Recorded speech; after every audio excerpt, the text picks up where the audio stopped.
Welcome to Die Rich. I'm Howard Kaye. I'm your host for the Die Rich podcast. This is incredible for me. Why? Because, I started doing television 40 years ago. Can you believe 40 years ago? The stock market channel in Los Angeles, California, moved to Florida 20 years later, had a show on PBS, NBC, you name the letters, I've got them all. But now we've come full circle.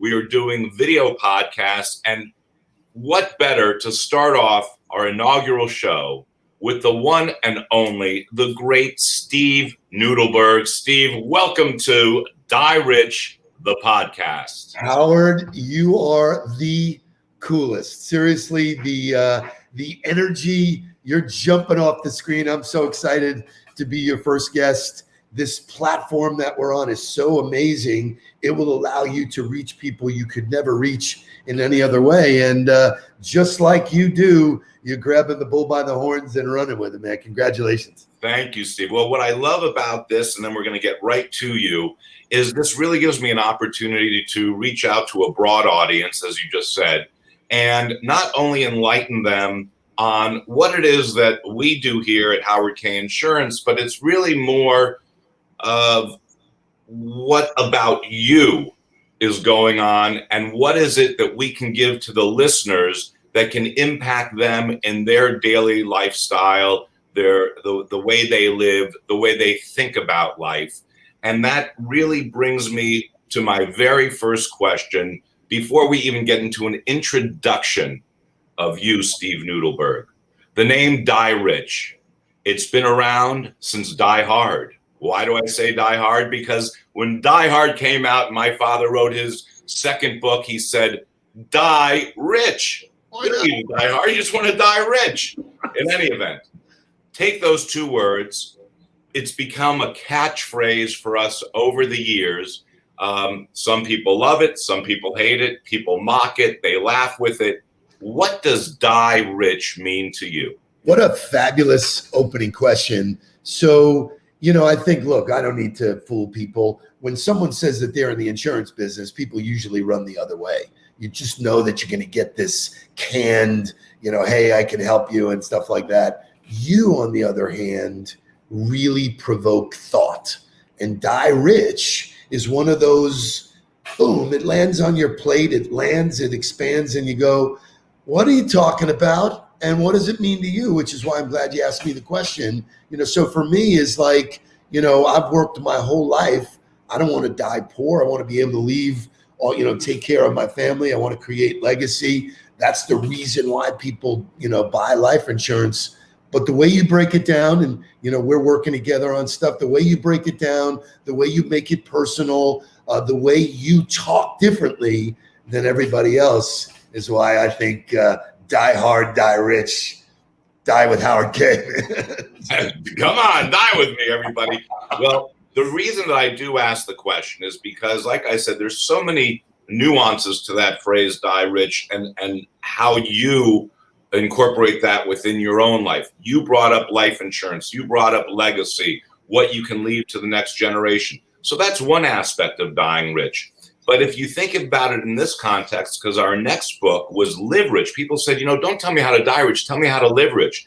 And there's such a connection between the two. In fact, our mantra, which is our next question I'm going to pose to you to see how you put these two live rich and die rich ideas together, is it's all about life. It's all about life. The life you live and the life you leave those that you love and care about most. That is what life is about. What does that mean to you? So, I'm a family guy, that I'm fortunate to work with both of my sons now. And so being fiscally responsible so that we can do the things that we want to do, it's interesting. I have this conversation with people about diet, what you intake, what you do with yourself. Diet is not just food. It's everything about you, and understanding the opportunities that you have to create long-lasting wealth. I think you got to pay attention. Can't duck your head in the sand. There's new strategies, there's new vehicles. And so if you want to get the most out of life, it actually spins out to 3 L's, which is lifelong learning. I'm not educated about the things that you know. You're an expert at it. And that's what I love. There's no selling going on. You're sharing. These are strategies. You may think that they're good. You may think they're bad, but if you don't know, shame on you. So living rich to me means taking it all in, digesting it like a diet, and then spitting out what doesn't work. Well, that's beautiful. And one of the things I said at the beginning was, this is for the listeners. And my father always taught me a phrase, listen with application. There's always something that you hear that might trigger something, as you always call it, a nugget. Is there a nugget in there somewhere? Well, when you think in terms of this, I got to now bring it back to, who is Steve Nudelberg? Well, Steve, you and I met 8-10 years ago. And I would say within that short period of time, I've seen you reinvent yourself at least 3 different times. And that's the true spirit, I believe, of an entrepreneur. It's in the same vein of what you've always done. But I first met you with the idea of expanding someone's business through media, whether it was television, whether it was direct mail, whether it was this or that. Then it transitioned to, I found this new outlet, social media, LinkedIn. Let me teach everybody what can be done with it. Then you brought it full circle to, I don't even like the term business coaching, because I don't look at you as a business coach. I don't even like the term life coach. I know so many people go after that. I look at you more as, in fact, you even describe it in your profile. You're a doer, and you want to teach people how to do, because the biggest thing that I find stops people is fear. It immobilizes them. And you come in and show them how to get rid of that, which leads me to my next few points, which you're going to address. And I'm going to call it the Nudelberg formula for success. We've all got our own. I'm going to read a list of words or phrases, and I just want your quick, off-the-cuff response to how these items define success within your formula. Work ethic. No substitute for the work. Education. Lifelong learning. Becoming the expert.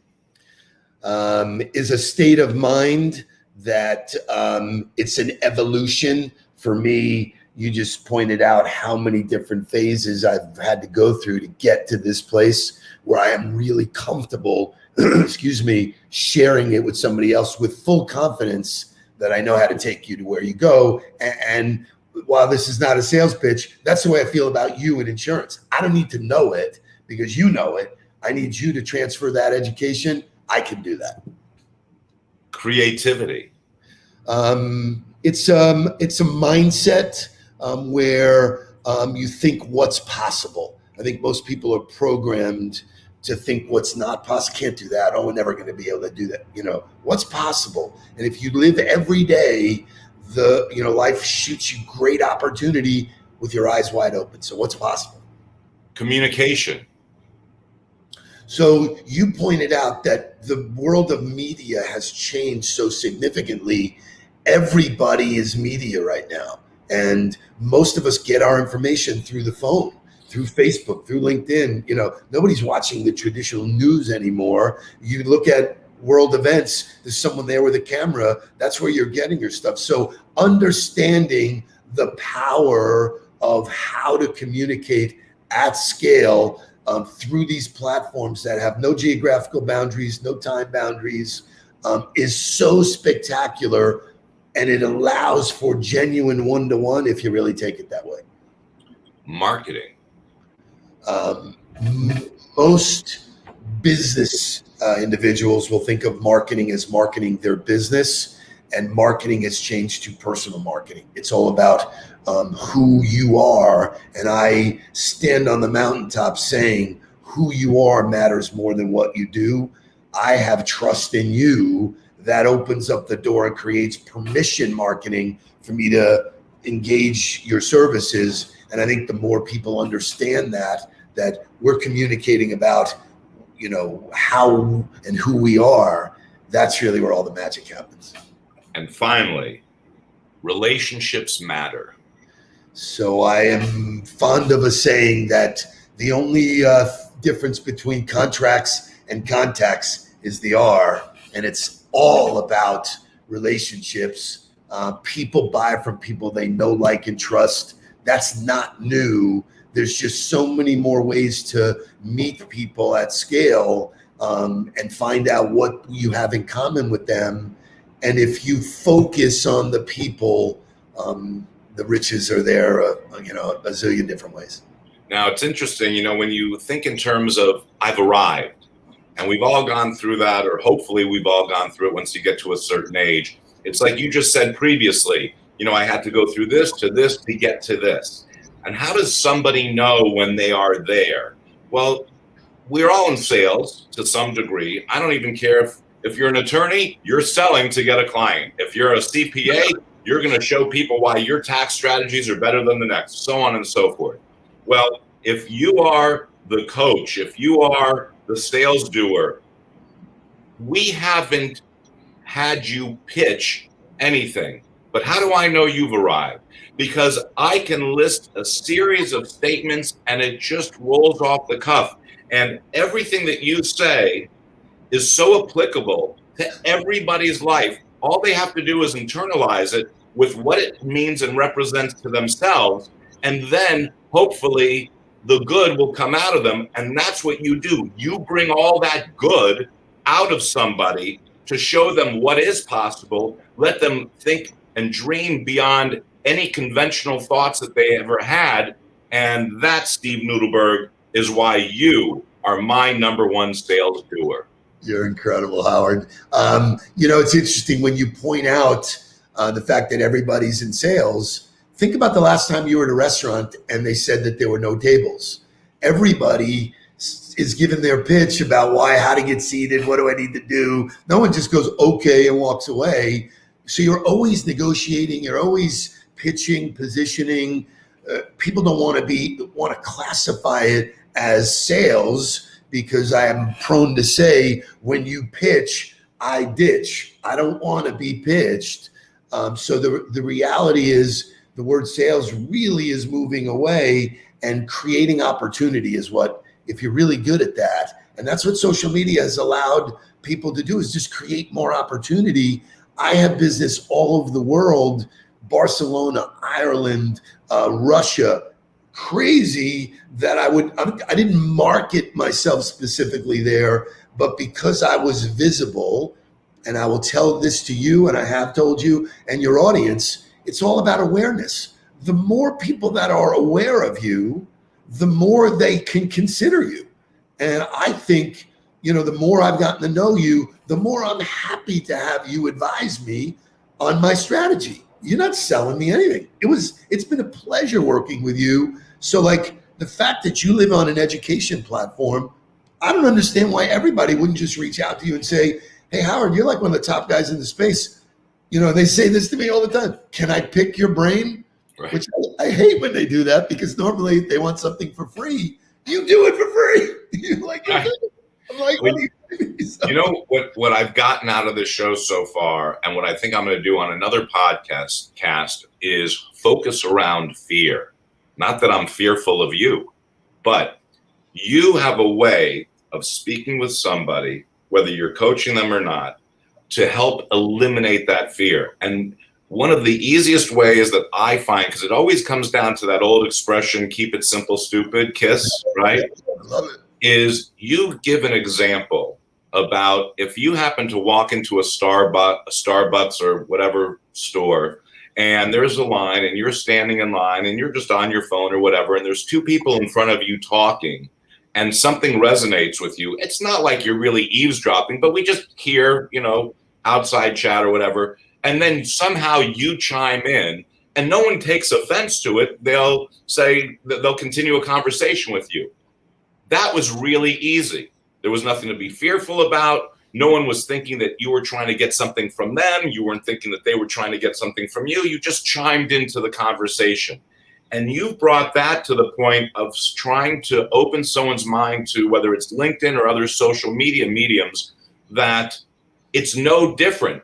I'm reaching out as if I was already in a conversation with somebody else. And that's the way to eliminate the fear. So it's like, as you call it, a nugget. It's such a simple way. But if people could stop themselves just for a moment and think about the simplicity of, why am I afraid? It's, how is someone going to react to me? Am I saying the right thing? Should I not be interjecting myself?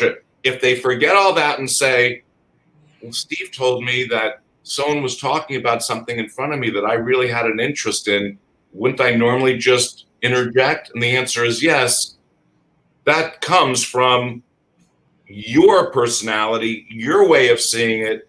And it's not that it's so different than anyone else. It's just you had a way, you figured out a way to not be fearful. And that's what you're trying to impart to so many. So I think you hit on something that is really, really relevant. All of us have fear and doubt. That is human emotion. Overcoming that is part of life's challenges. By the way, athletes, when athletes go out on the field, they get butterflies. That's fear and doubt. Oh my God, what's going to happen?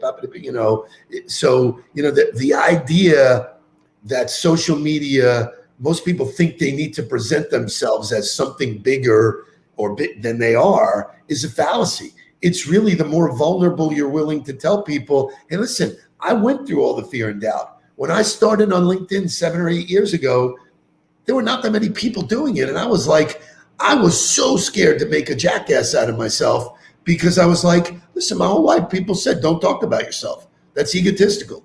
Now you have a platform that's like People Magazine, where I can share who I am and what I am. And so that, the tug of war of what you learned versus what you need to unlearn, there's going to be fear. Fear is false evidence appearing real. Once you jump into it, wow, you know what? This was pretty cool. And I have made some amazing relationships through LinkedIn, through Facebook, that are not ever going to do business with me. But you know what? They could turn me on to $1 million deals.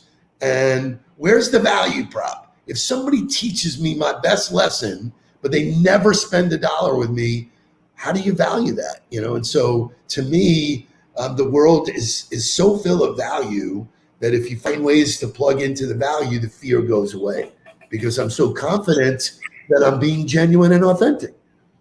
Well, Steve, I've got to say, you are on the ball. Thank you, brother.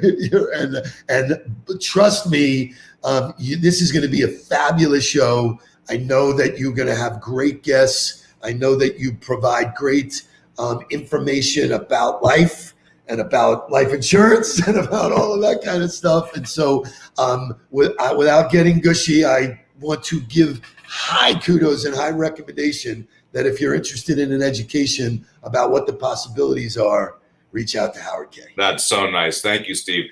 Listen, we could talk for hours.